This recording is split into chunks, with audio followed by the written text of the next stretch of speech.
जो मुस्लिम बहुल सीटें हैं देश में, उन पर जरा एक आंकड़े जरा सुनिए, आपको बड़ा मजा आएगा सुनकर। दिलचस्प आंकड़े हैं।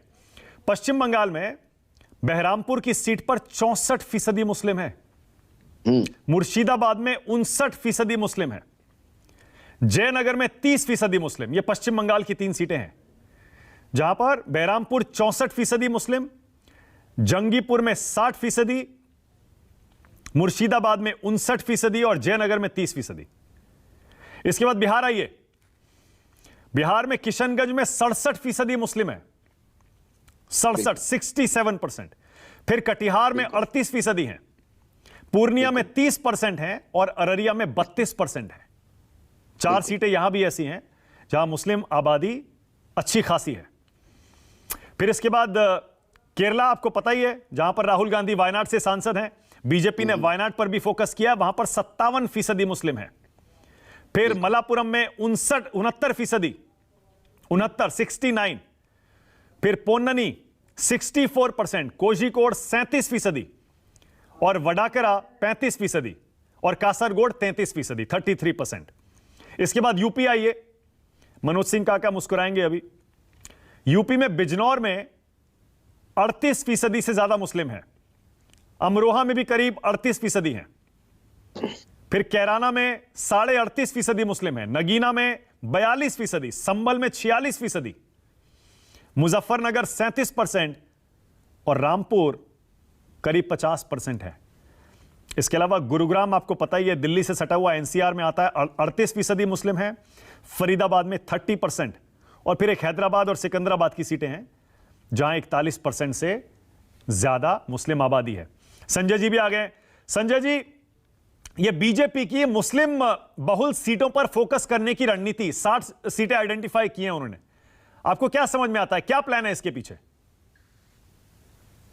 देखिए, जिन सीटों का आपने जिक्र किया, यहां पर मुस्लिम वोटरों की तादाद बहुत ज्यादा है, लेकिन अब मुझे तो ऐसा नहीं लगता कि अगर हमने पिछले कई चुनावों को देखा, किसी भी चुनाव में, चाहे वो लोकसभा के चुनाव हो, विधानसभा के चुनाव हो, कभी भी मुस्लिम मतदाताओं का वोट बीजेपी की तरफ नहीं गया। तो कंस्टिट्यूएंसी को जो टारगेट किया जा रहा है बीजेपी के द्वारा, मुझे ऐसा नहीं लगता कि रणनीति ऐसी है कि बीजेपी मुस्लिम वोटरों को अपनी ओर लाने की, रुझाने की कोशिश कर रही है जिसके दम पर बीजेपी चुनाव जीते। इन इलाकों में ये जरूर हो सकता है कि जिसको हम कहते हैं काउंटर पोलराइजेशन, समस्या ये होगी कि इन्हीं इलाकों में विपक्षी पार्टियां, बीजेपी के खिलाफ जो पार्टियां चुनाव लड़ेंगी, वो सारी की सारी या ज्यादातर उनमें से मुस्लिम चेहरों को उतारेंगी और ऐसे में हिंदू मतदाता गोलबंद होगा, जिसका बाय डिफॉल्ट बीजेपी को फायदा मिलेगा। तो मुझे तो नहीं लगता कि स्ट्रैटेजी ऐसी है कि इन इलाकों में मुस्लिम मतदाताओं के बीच पैठ बनाई जाए और पैठ बना के मुस्लिम वोटरों के दम पर इन इलाकों में भी, इन कंस्टिट्यूएंसी में भी बीजेपी जीत हासिल करेगी।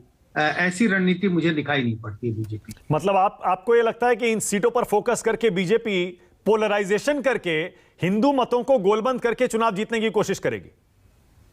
देखिए, मैं ये नहीं कह रहा हूं कि वो बीजेपी नेसेसरली गोलबंद पोलराइज करेगी, लेकिन आपने इन इलाकों को, जिनको टारगेट कर रहे हैं, इन इलाकों में अमूमन अगर आप पिछले कई चुनाव को देखें, लोकसभा के चुनाव को देखेंगे, तो जो बीजेपी के खिलाफ जो विपक्षी पार्टियां हैं, उनमें से ज्यादातर मुस्लिम चेहरे को लेके आती हैं। तो जब मुस्लिम चेहरे को आप लेकर के आएंगे तो एक तो मुस्लिम वोट का बंटवारा होता है, और जब सारा कंपटीशन मुस्लिम के बीच में होने लगेगा बीजेपी के अलावा, तो बीजेपी एक ऐसे चेहरे को लाएगी तो नेचुरली अपने आप गोलबंद होगा। बीजेपी को कुछ कहने की जरूरत नहीं होगी। जब सारा वोट मुस्लिम वोट के लिए पूरी पॉलिटिक्स होने लगेगी, तो हिंदू मतदाता अपने आप गोलबंद होंगे और वो बीजेपी के पक्ष में जाए।